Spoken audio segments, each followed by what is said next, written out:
Karakter utama kaum sofis. Yang pertama, saya tadi singgung sedikit, bagi kaum sofis, tujuannya bukan kebenaran, tapi kemenangan, retorika. Benar itu tidak penting, yang penting seolah-olah benar dan diakui orang sebagai benar. Itu yang saya sebut hari ini kita banyak ketemu yang seperti itu. Menyebar kebohongan tidak apa-apa, asal musuhnya nggak tahu kalau itu bohong dan akhirnya kita yang menang. Itu cirinya orang sofis. Kalau ketahuan bohong, ya tidak apa-apa, dihapus saja atau minta maaf kan selesai. Kalau nggak ketahuan kan lumayan. Nah, itu gayanya orang sofis. Tidak penting kebenaran. Yang penting dia kelihatan benar terus, kelihatan pinter terus sehingga orang percaya padanya dan nanti anaknya disekolahkan padanya. Sehingga dia dapat uang. Nah, itu karakternya kaum sofis. Yang pertama itu, untuk bisa semacam ini, untuk bisa tidak terlalu terikat oleh kebenaran, ciri yang kedua itu penting. Yang kedua apa? Kebenaran itu tergantung pada ruangnya, tergantung pada budayanya. Di sini bisa benar, di sana mungkin tidak benar. Di sini hari ini benar, di sini besok mungkin ganti pendapat. Kalian familiar dengan jargon ini. Hari ini juga filosof kontemporer banyak ngomong kayak gini.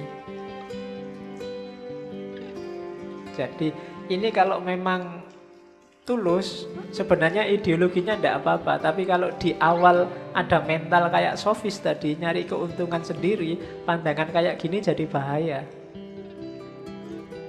Itulah nanti yang menjadi maju tak gentar membela yang bayar. Jadi siapa yang bayarnya lebih banyak, ya itu yang dibela. Jadi kalau yang bela kelompok A, ya dicarikan dalil gimana caranya kelompok A benar. Kalau yang bayar kelompok B, ya dicarikan dalil gimana caranya kelompok B yang benar. Itu cirinya orang sofis, lawannya Sokrates. Yang ketiga, ya kelanjutannya. Tidak ada kebenaran yang absolut. Setiap kebenaran tergantung. Itu nanti yang namanya relatif. Bahkan nanti Gorgias, di belakang nanti kita ketemu Gorgias. Bagi Gorgias, pengetahuan manusia itu sebenarnya juga tidak jelas. Kamu ketahui mungkin, misalnya minum. Kita minum dulu ya.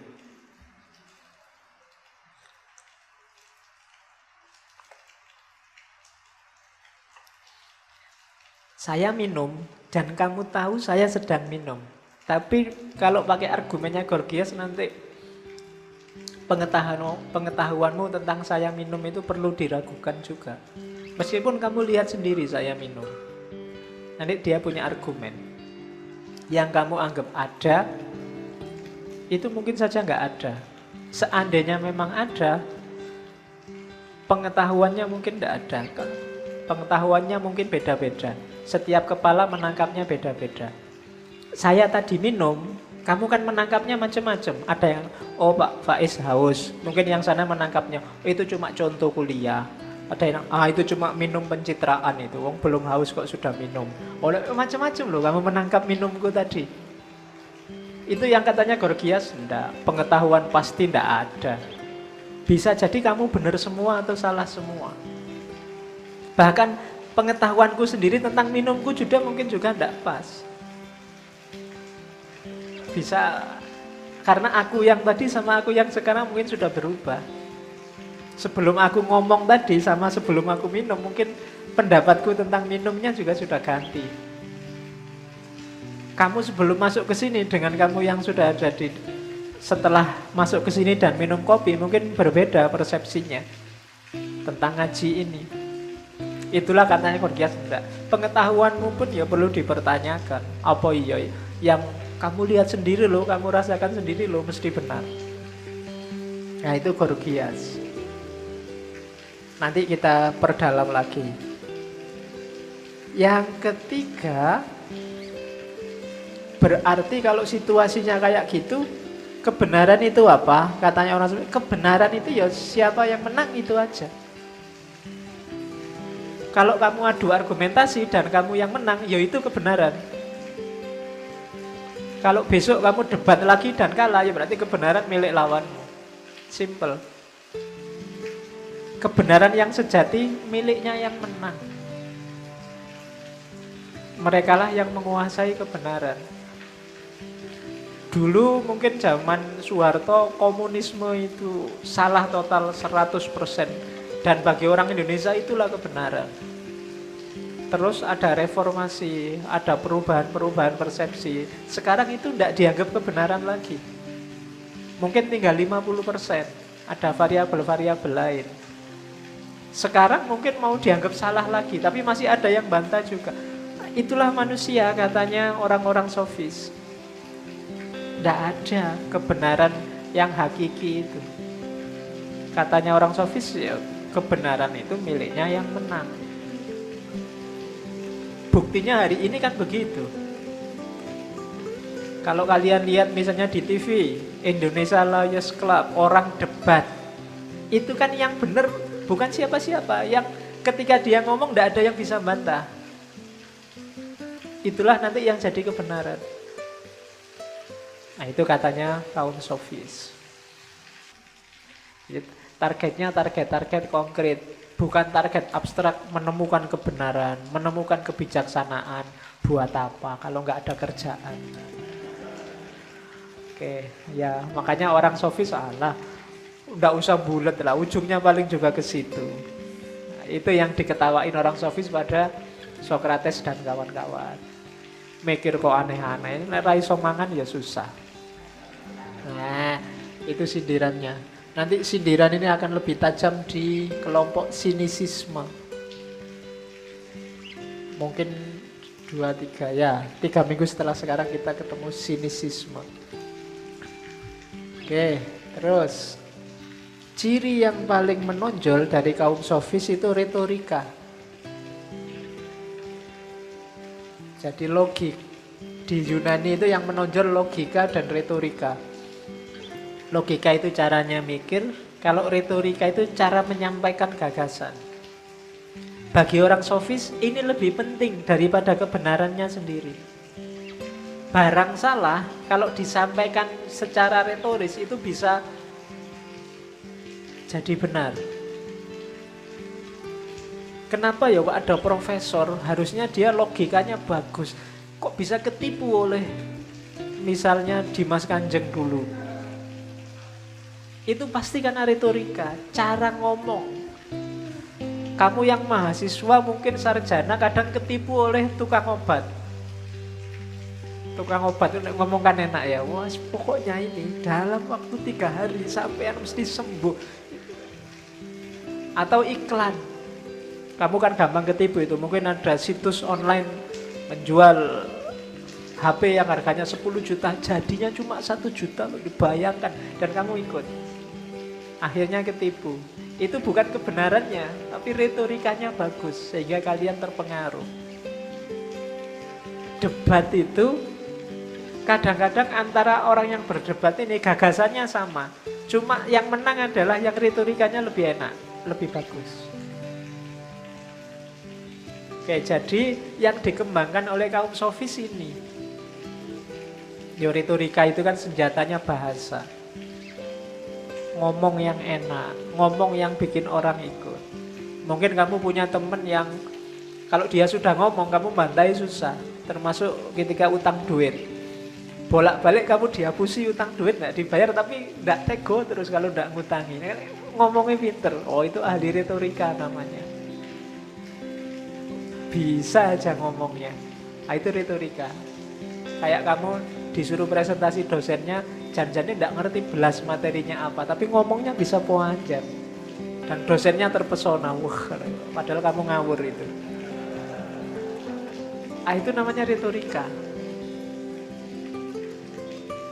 Kalau di Yunani ini termasuk skill yang harus dipelajari.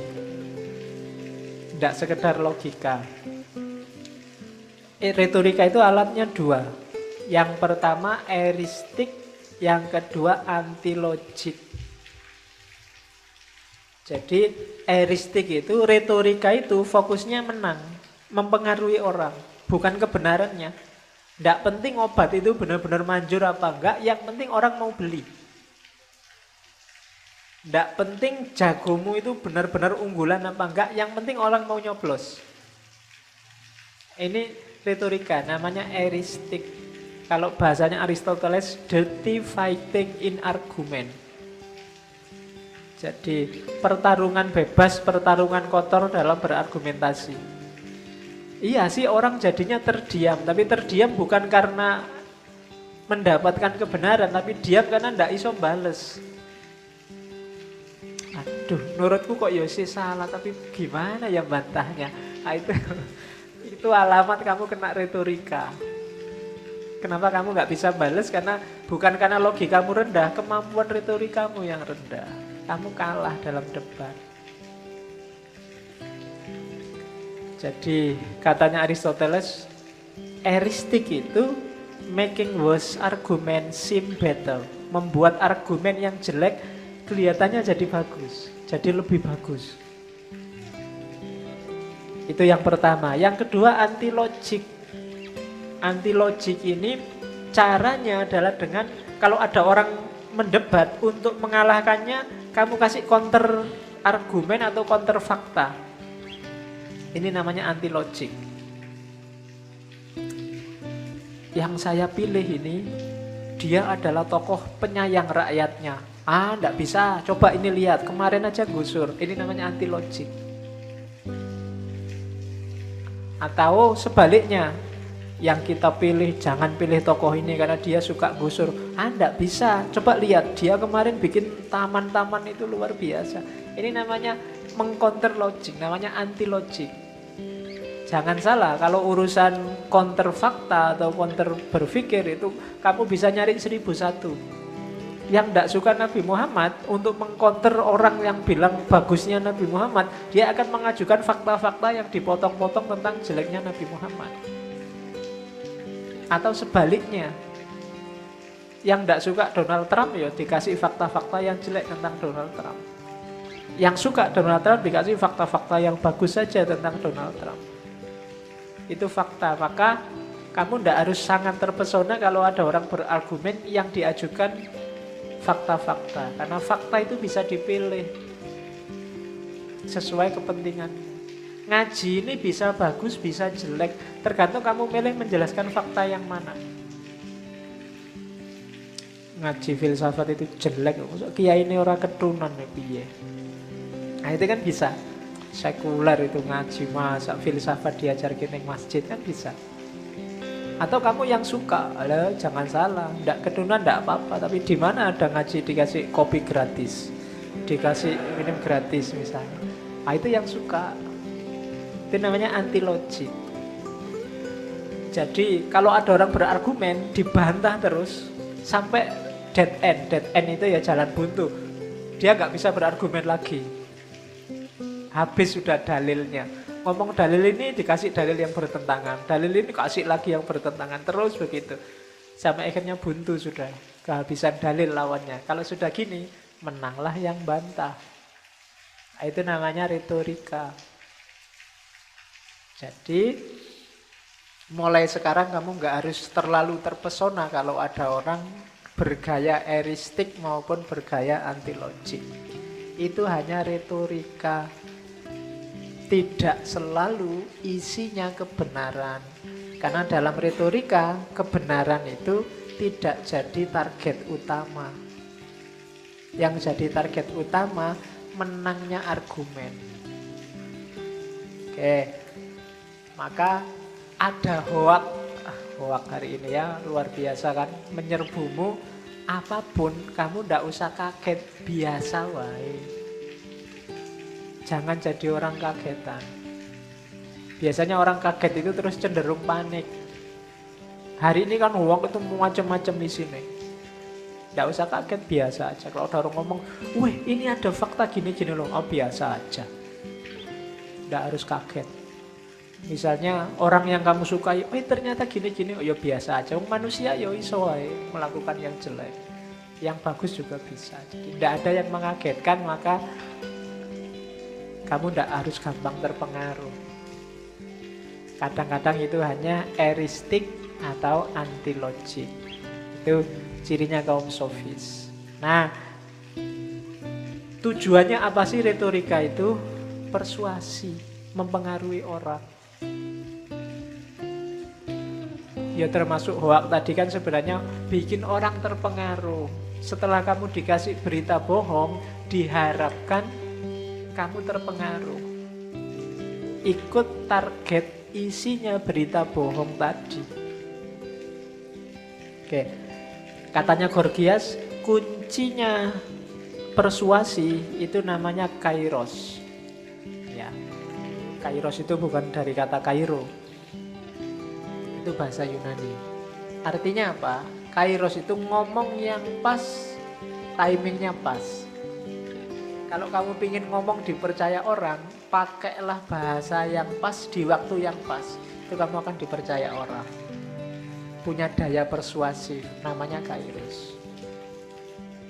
Ya pas dalam bahasa yang pas, dalam waktu yang pas itu ya kalau mau ngomong lihat situasi, ngomongnya sama siapa, dia dalam kondisi apa. Kalau kamu sedang sumpek mikir ujian, ada tukang obat kayak apapun kan nggak menarik hatimu. Ya, ada sales apalagi kamu malah marah-marah. Tapi kalau kamu sedang jomblo, nyari pacar nggak dapet-dapet, ada sales kok coakem. Jangan-jangan kamu nggak suka sama sales itu, tapi sales ini masuknya pas. Pas kamu pingin kira-kira, itu terus dia masuk. Maka pinter sales ini, dia memanfaatkan kairos, ngomong di momen yang pas, di waktu yang pas. Ya, khusus untuk STMJ, sudah tua masih jomblo. Terus, ya.